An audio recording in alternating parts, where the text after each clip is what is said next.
everyone, and welcome to Scholars Hub at Home. My name is Allison Gampel, and I work as Associate Director of Alumni Programs here at York University. Thank you so much for choosing to be with us for today's lecture, which is called Harnessing the Power of AI for Flood Forecasting. We'll be hearing from Usman Khan, who is an Associate Professor and Graduate Program Director at the Lausanne School of Engineering. I accept the responsibility to acknowledge the land that I'm on. And because we're not all gathered in the same space, the land that I'm about to acknowledge might not be for the territory that you're on. So please take the responsibility to acknowledge the traditional territory that you're on. And the website nativeland.ca is a good resource for this, and it's appearing in the chat. As a member of the York University community, I recognize that many Indigenous nations have long-standing relationships with the territories upon which York University campuses are located that precede the establishment of the university. York University acknowledges its presence on the traditional territory of many Indigenous nations. The area known as Takarancho has been caretaken by the Anishinaabe Nation, the Haudenosaunee Confederacy, and the Huron-Wendat. It is now home to many First Nation, Inuit, and Métis communities. We acknowledge the current treaty holders, the Mississaugas of the Credit First Nation. This territory is subject of the Dish with One Spoon Wampum Belt Covenant, an agreement to peaceably share and care for the Great Lakes region. Before we introduce our speaker today, I'm excited to tell you that we recently celebrated alumni that graduated during the pandemic, our classes of 2020 and 2021, and we also welcomed the 2022 class of graduating students to our wide alumni family last month in June. They now join many of you in a community of more than 360,000 grads, and their impact and accomplishments continue to create positive change at home and all over the world. It was such a joy to see them in person and to watch them cross the stage with their families cheering for them. Last week was also exciting at Lausanne's Bergeron Center for Excellence in Engineering. A gift of $100,000 from auto magnate Frank Stronach was announced as part of his commitment to help reduce greenhouse gases, ease traffic jams, and solve parking problems with the introduction of Sarit vehicles on campus. And they're really, really cool. You have to check them out. Before we get on to our session, we always like to conduct a quick poll. So the question that we're asking today is, how would you rate your knowledge regarding the topic of today's presentation? So the poll should pop up on your screen. I see that it's popped up, and I will give you a moment to respond.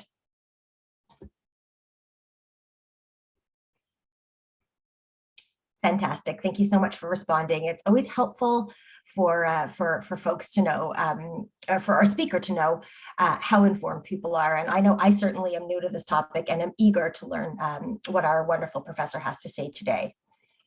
So I know we're all quite familiar with Zoom, but if by chance you need any help at all with this Zoom webinar, feel free to click on the Q&A button that's at the bottom of your screen and enter your question. We've got a team who's ready to help you. And that same button can be used to submit questions for our guest speaker, and I'll ask those questions on your behalf in the Q&A period that'll follow today's presentation. So feel free to pop them in as they arise, or you can wait until the presentation concludes and type in your questions then. Please do note that all of your questions and comments are visible to our panelists and to our staff who are working behind the scenes. So we ask that you keep your comments relevant and respectful. So on to today's talk. Today, we're going to hear from Usman Khan, who's an associate professor at the Lausanne School of Engineering. His interests lie in water resources engineering, focusing on urban hydrology, including flood risk assessment and uncertainty analysis, sustainable water resource management and infrastructure, and the impacts of climate change on these systems. He specializes in developing novel machine learning and artificial intelligence methods for various engineering applications. He is committed to using his professional practice to meet the challenges that face the urban environment. We are so pleased, Usman, that you could take the time to be with us today. Welcome.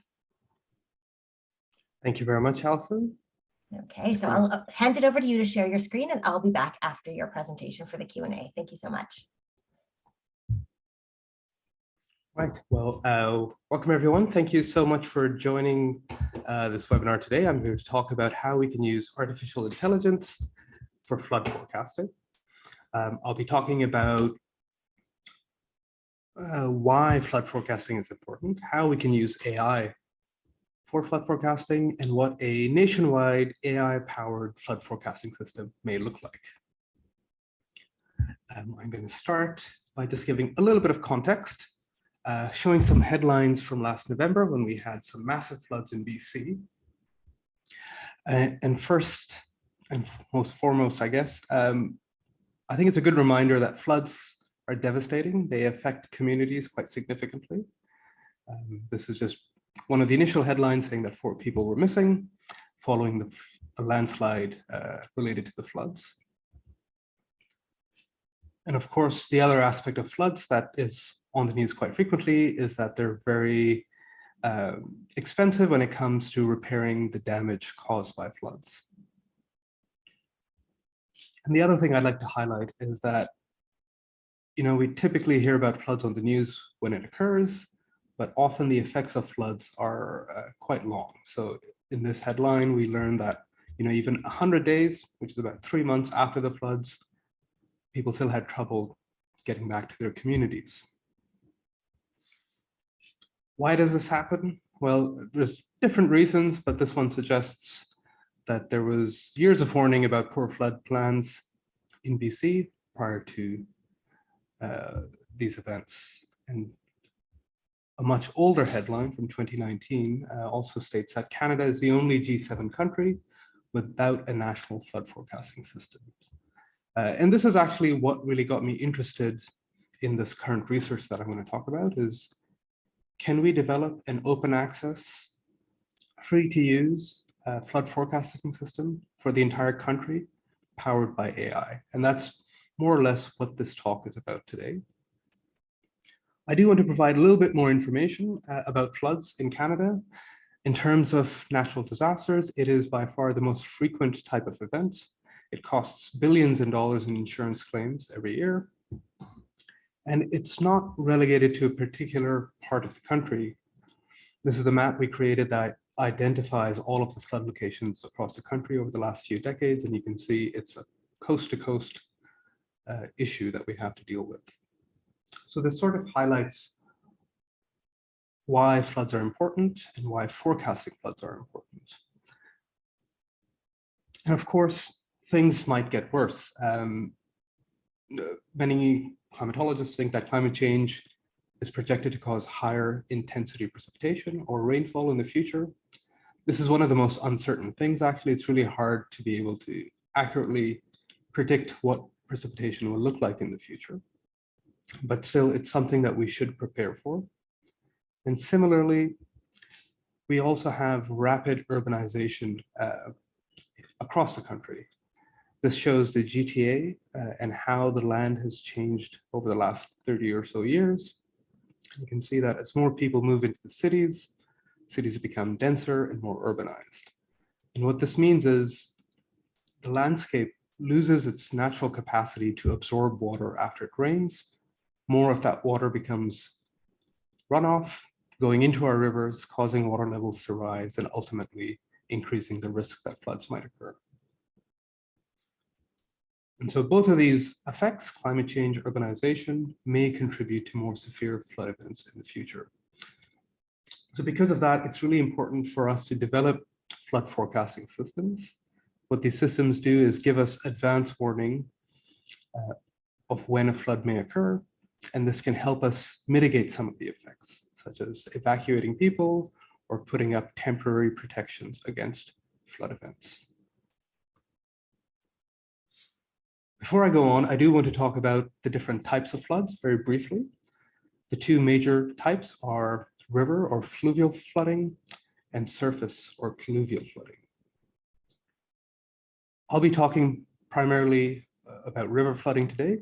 This is when water levels in a river rise above the banks, spill over, and cause fairly large-scale floods. Fluvial flooding is also very important, but it's much more localized.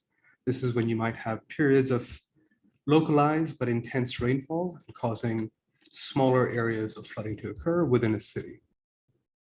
So my interest today is on the river flooding aspect. So how do we mitigate floods or mitigate flood damage? A really common approach is to use flood warning systems or early warning systems. This is when a notification is sent out to communities. I have an example of the one that's used in Toronto from the Toronto Region Conservation Authority, and will basically give you different indications of whether a flood is imminent or not, and what actions should be taken if that is the case.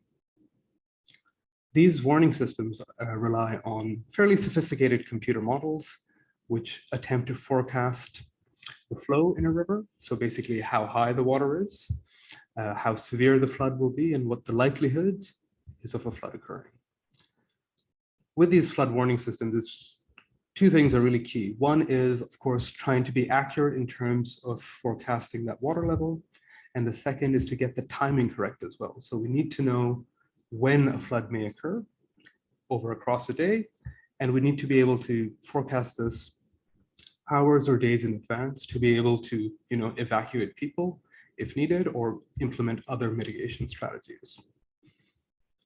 And how this is typically done is through the use of hydrological and hydraulic models. And what these models or computer software do is they take in different types of data. So geospatial data, such as what type of land cover we have, what type of soils we have in a region. It'll also include historical hydrometeorological data, so rainfall records, historical records of flow in a river. And it might include forecasts of precipitation or rainfall, typically from radar sources like I've shown in this image. And these can forecast what the flow will be in a river at some point in the future. And then we can act based on what that estimated water level is. This approach has some drawbacks. So you can see there's high data requirements, so different types of data. There's a lot of assumptions and simplifications. And what I mean by that is that the hydrological model is trying to mimic the natural system. It doesn't get everything right. So we have to make some simplifications when we're developing these models. Making these models is quite time consuming and requires expert knowledge. And to calibrate or train or develop these models, as you can see, require a lot of data, but not all of this data is, I guess, certain in the sense that it might have error, we might have issues with data resolution, or if we're looking at precipitation forecasts or radar data, they're not 100% reliable. And so what is an alternative approach? So on the left here, I've basically got a schematic from one of these hydrological models that we use. You can see there's lots of different processes, lots of different input data that we need. It gets quite complex and has a lot of uncertainty. And so the approach I want to take is something a bit simpler, which is illustrated on the right here, which is basically a schematic of an AI approach. And of course, maybe it's a little facetious in that one box in the center does an awful lot of work, but I do want to highlight just how conceptually these approaches are different. So let's talk about the one on the right. What do I mean by AI? So I guess the general definition of AI is intelligence demonstrated by machines, and in this context, computers. It can be defined as a system's ability to correctly interpret external data, to learn from such data, and to use those learnings to achieve specific goals and tasks through flexible adaptation. So this is an IBM definition of artificial intelligence. They've got lots of different boxes here. From my experience, I don't think the boundaries between these different boxes are as well defined as illustrated here, but you have things like natural language processing. Actually, let me just put on my laser pointer, which are things like text-to-speech or text recognition that you would have used in your smartphone. And of course, you've got this big subset of AI, which is machine learning. And it has a few different aspects. Self-driving cars might fall into reinforcement learning. But what I'm interested in is supervised learning. and specifically a type of model called artificial neural networks, which are vaguely inspired by biological neural networks. So they try to operate the same way our brains do. Now I'll describe these in a bit more detail later. But when we think about machine learning, a question you can ask is, well, how do we learn? And there's two components to this. One is memorization, so we accumulate facts, and the other one is generalization. So we try to deduce new facts from this old information.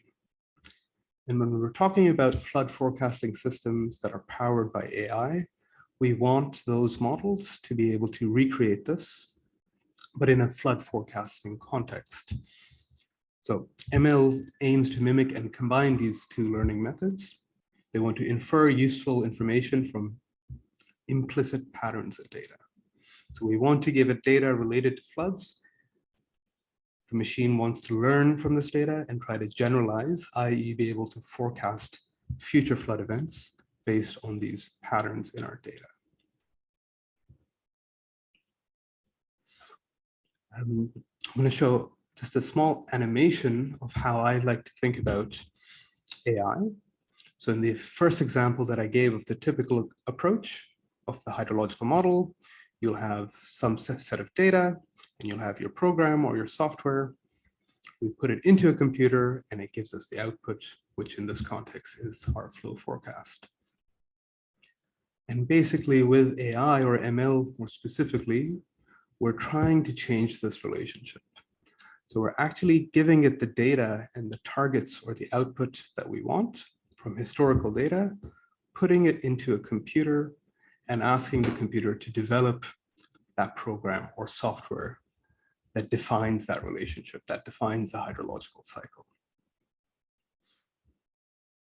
And to do this, I'll give an example from the Don River watershed in Toronto, which is shown on the left here. So the Don River and its many branches. And we may want to predict the flow, say in this red area. And we have data from a bunch of different sources. This data can be water level data or precipitation data that's collected by various public agencies. And what we do with this data is we enter it into a neural network, which is illustrated on the left. So this data basically goes in the network. We have a bunch of different type of input data, and we have something that we're trying to predict. And what this neural network is going to try and do is transform this input data to be able to forecast this future flow data or water level data in our river. And to do this, there's lots of different, let's say, equations and parameters and values that we have to figure out. There's lots of I would say, thought and processes that go into developing these models. And how this model actually trains or learns is it starts with a guess. And I'll show an illustration of this next. So we've got our observed flow in red, and the blue lines here are basically what the ANN starts off with a guess, and then it refines this guess through mathematical relationships as it collects more data. So it keeps iterating over and over again to try and recreate the patterns in the data that it's seen. And once that's done, we'll have this relationship, this pattern that we can then apply for future conditions. And so if we compare these two approaches, the traditional approach using hydrological models, it relies on very specific data. There's many assumptions and simplifications that must be made. It's time consuming to develop and update. In contrast, I think AI models have a bit more flexibility in terms of data requirements. They have limited assumptions and simplifications, and they're relatively simple to develop, easily adaptable and updated. So this provides some advantages for flow forecasting. And so let's talk about this nationwide flow forecasting system that we're developing in my lab. we basically went across Canada and collected all sorts of data from each watershed. So different flow levels in different rivers and all of the meteorological stations to collect precipitation data. And what we did is basically developed ANN models for each watershed. And this just shows an example from Southern Ontario. So I think this one in orange is the Don River again. For each watershed, we look to see what type of data is available in terms of flow, precipitation, temperature, etc. And we can collect all of this information. So it shows an example here of flow data at the bottom, temperature data, precipitation or rainfall data. We then put this into our neural network. And this figure on the top shows that initial guess when we have a big error between our observed and forecasted flow. But as it goes through that training process, that error goes down. And this shows a comparison of our predicted flow or forecasted flow in comparison to our observed flow in those rivers. And similarly, the bottom plot shows a comparison of both of those simulated and observed values. And so we automated this process for all of the watersheds. We automatically collect the data, build the ANN, and create an ability to forecast flow, say up to a day or more in the future. And the next slide will actually show what this looks like in operation. So you can see the faint gray line, which is what the observed data is. And in this case, our model hasn't seen this data, but it's trying to forecast it. And that's what this moving line is. So you see a little bit of a window, which expands as we go further in the future. Basically, it's saying I can predict the water level or flow in a river quite accurately over, say, the next day. But as you go further out, there's a bit more uncertainty. But generally speaking, the overall trend of what we can predict, what we can forecast, is quite good.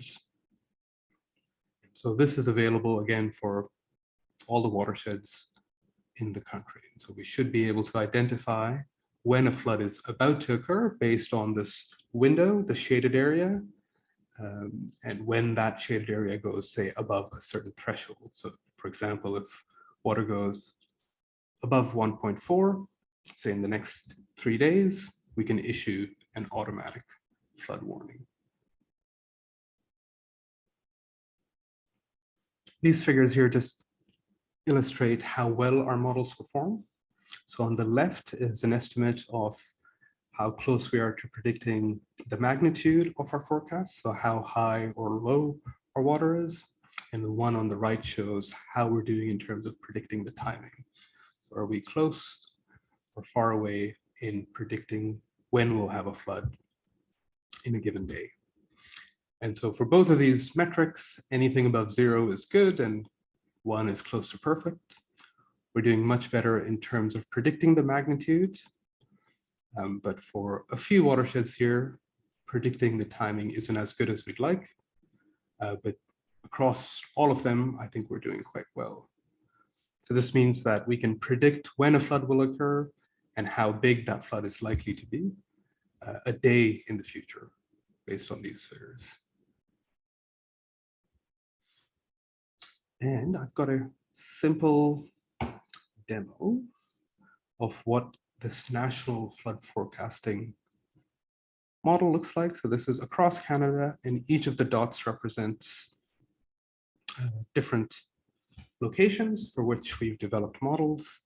And we haven't launched this yet, it's still in a testing phase, but you can go in and click on different locations.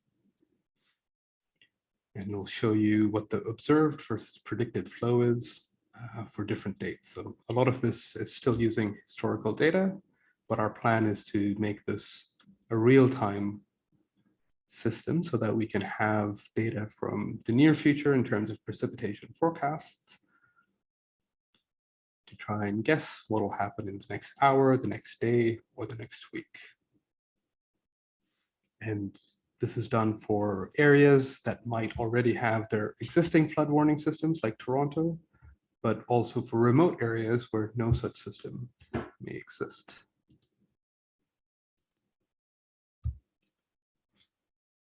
If you'd like to read more, especially some of the technical stuff related to this, I've got a bunch of research papers on this that are available via my website, which I'll link at the end of my talk. All of them should be free to download, so you should be able to access them. Or if not, you can send me an email. I'm happy to share some of this information with you. I briefly want to talk about what's next, which is actually translating this work from predicting what I would call the flood hazard, basically how high or low water level might be in the future, to predicting flood risk.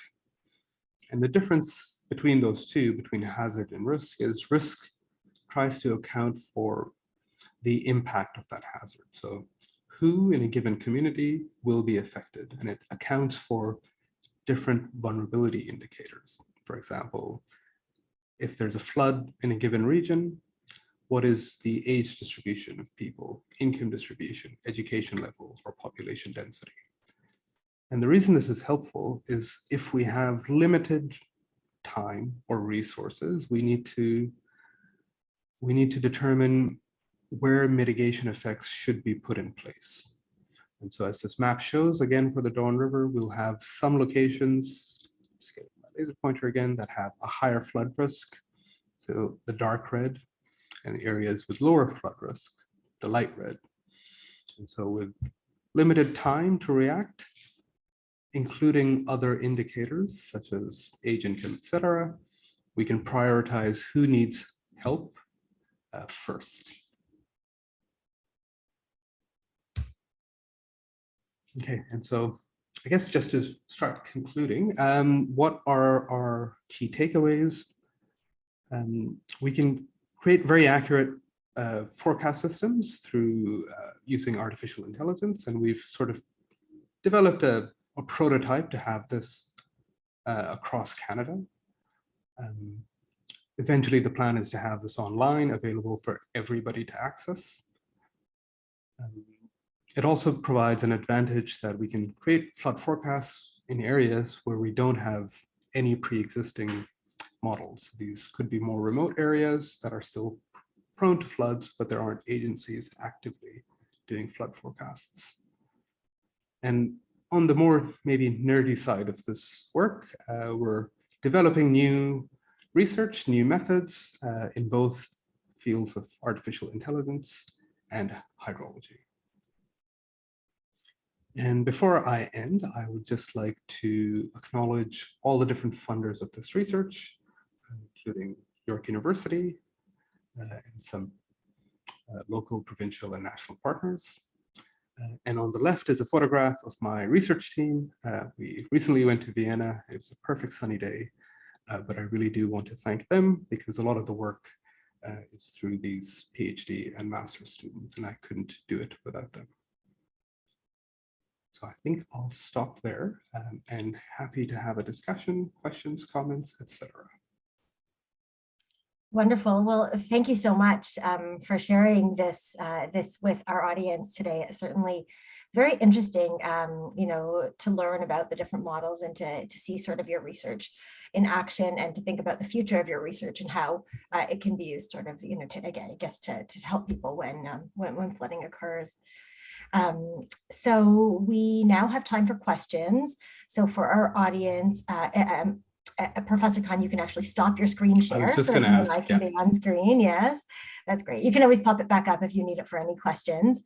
And for our audience, if you have any questions that you'd like to ask, you can use the Q&A function at the bottom of your screen and type in the question. I'll ask that question on your behalf.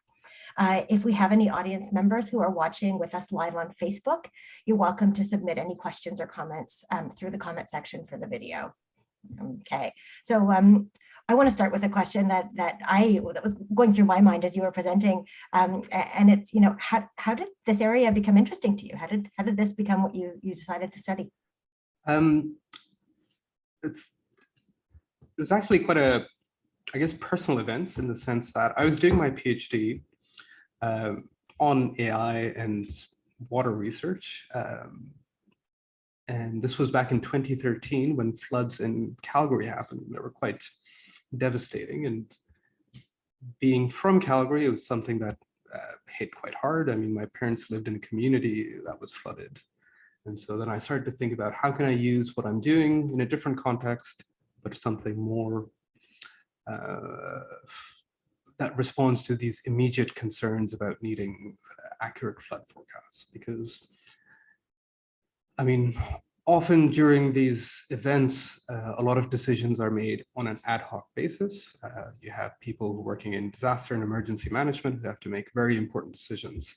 And I just thought it's a bit unfair to have that much responsibility on individuals. And I was like, how can AI, data science, data analytics provide some more information that'll help them make these decisions?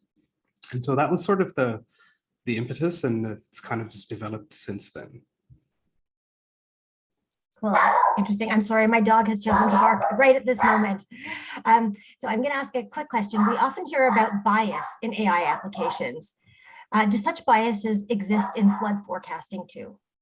Yeah, that's a really, really good question. Yeah, typically on the news, you'll hear stories about, I don't know, AI gone bad or something like that. Typically, sometimes in the criminal justice system as well, where people are using AI, ML, face recognition to do different things. And where the bias comes from in some of those cases is that the data that we use to train AI or to allow the AI to learn has its inbuilt biases, in the sense that you might have only a subset of the population represented, and then it's going to try and mimic that. So that affects flood forecasting too, in the sense that if you look at our data set, most of the data is non-flood events, and only a small component is flood events. And so one of the focus areas of my research is to try and bridge that gap. How do we sort of either artificially or in other ways make those flood events more important, so that the AI concentrates on them and not the non-flood events? So it is an important consideration when we design these models. Thank you for that. So the next question I'd like to ask is, if you use historical data to forecast floods, how applicable is the data for future conditions? Yeah, really good question again. So as I showed in my research, we've got access to data across Canada for, say, 50 years or longer. And we're using that to train our AI to predict what's going to happen in the future. And of course, the problem is that the past doesn't necessarily represent what's going to happen in the future, because in previous years, the climate may have been different, or say the level of urbanization in our cities might be different. So those patterns that we talked about are not going to be the patterns in the future.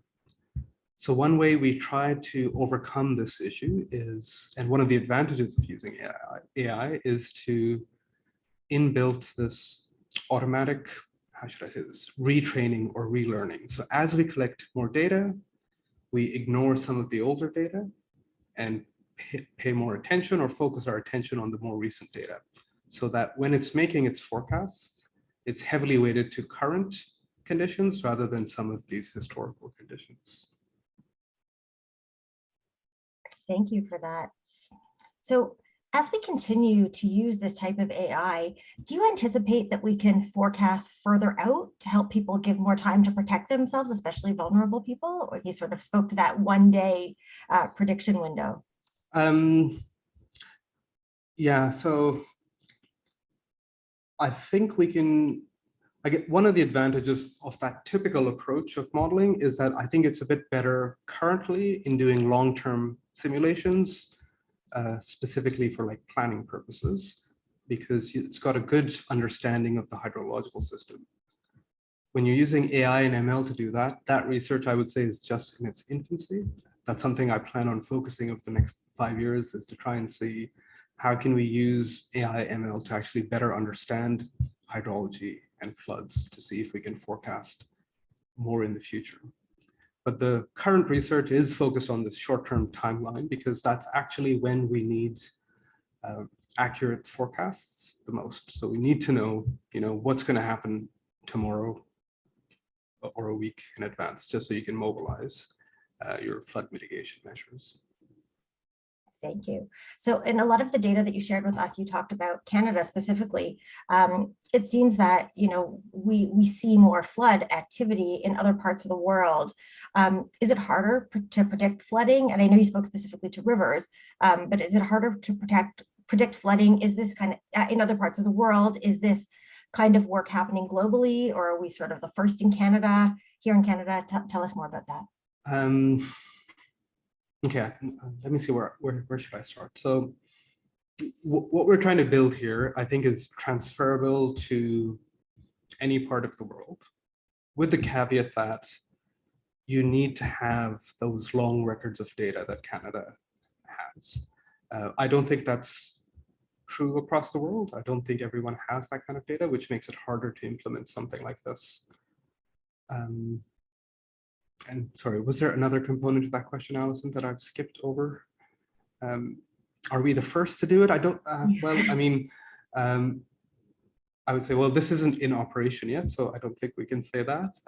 And other countries, like I mentioned, do have nationwide systems in place, not necessarily powered by AI.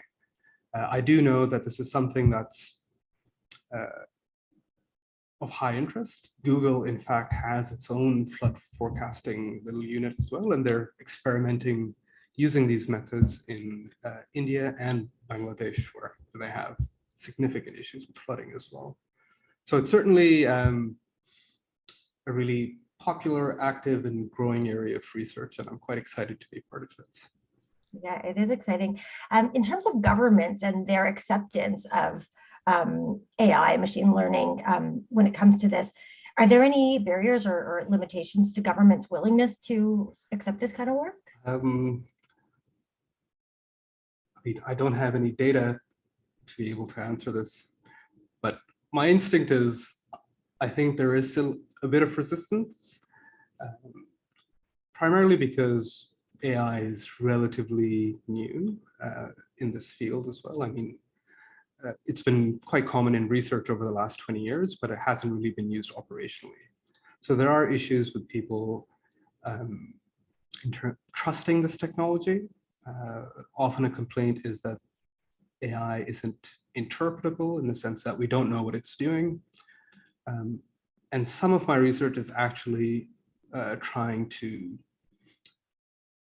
dismiss those concerns, basically saying that, you know, it's not doing anything that we don't expect it to. We can understand how it works by looking at these things, etc. So I think it's one of those things that might take time to convince people that it's useful. But I mean, on the other hand, more generally speaking, I think AI and ML has infiltrated so many different parts of our society anyway, which we take for granted. I mean, every time you Google something, it's basically AI powered in some ways. So yeah, but yeah, certainly more work is needed to convince governments that this is useful, necessary, implementable. It'll have some benefits. Right. Cool. And it seems like you have a number of partners. When you sort of did that last slide thinking, it looks like you have some government partners who are quite interested in this work. So clearly we're moving in the right direction. I'm going to ask a question that's coming in from one of our guests, Renee, who asks, apart from weather factors, would land use play a significant part as well? In terms of the AI model, so the models that we've developed do have land use as an input. The problem with land use is, unlike some of the other factors that change, say, every hour, it doesn't change as rapidly. So does the AI use that data, or does it just ignore it, is a question we're trying to answer. It's like, well, this thing hasn't changed in 5 years, 10 years. It's not going to help me forecast what's going to happen in the future.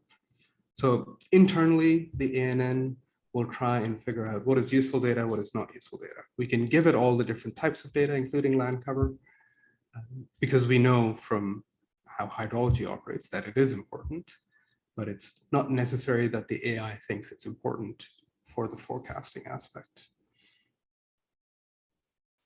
Thank you. Okay, so we probably have time for one or two more questions. So if our audience members have burning questions, please type them into the chat as soon as possible so that I can ask them. I'll ask one question that's actually come from one of our team members.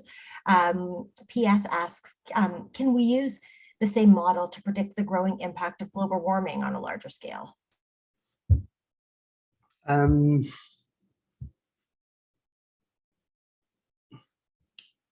I mean, I'll say yes with a big caveat, because I don't want to have what I take misunderstood. But essentially what we're doing is we're trying to predict the value of a natural variable over time. So we're looking at water level in a river and how it changes over time. Can we use a similar approach to estimate, say, temperature in a city over time? And so, I mean, it could be possible. We just have to think about what are factors that would influence temperature that we're measuring that we can use to forecast something in the future. So that's something as a parallel to what I've showed.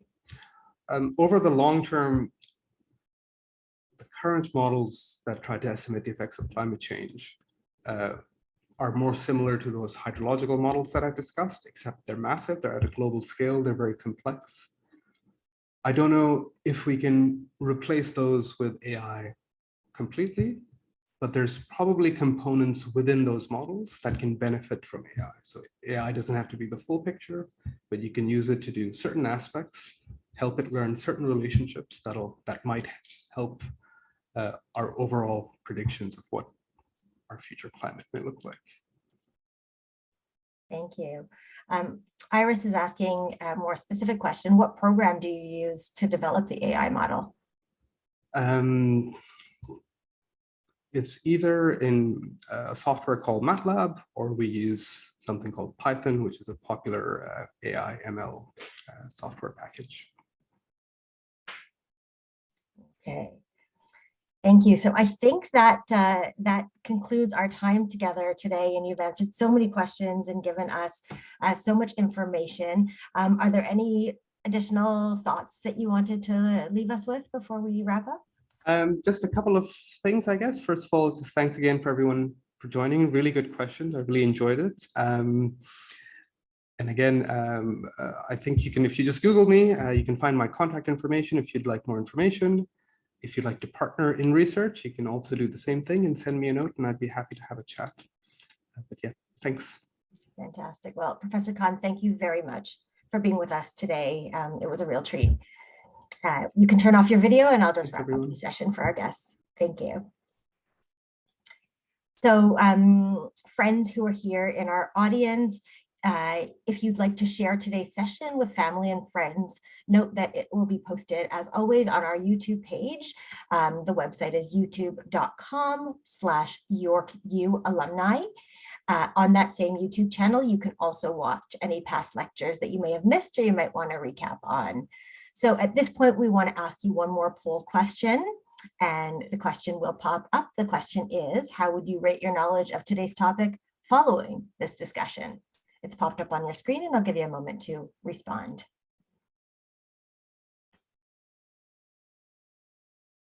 Fantastic. Thank you very much for letting us know what you learned. Our next Scholars Hub at Home session is called The Blockchain Story in 2022, Cryptos, NFTs, Web3, and more. It's going to be taking place on Wednesday, July 20th, and will feature Henry Kim, who's an associate professor at our Schulich School of Business and is director of our blockchain lab.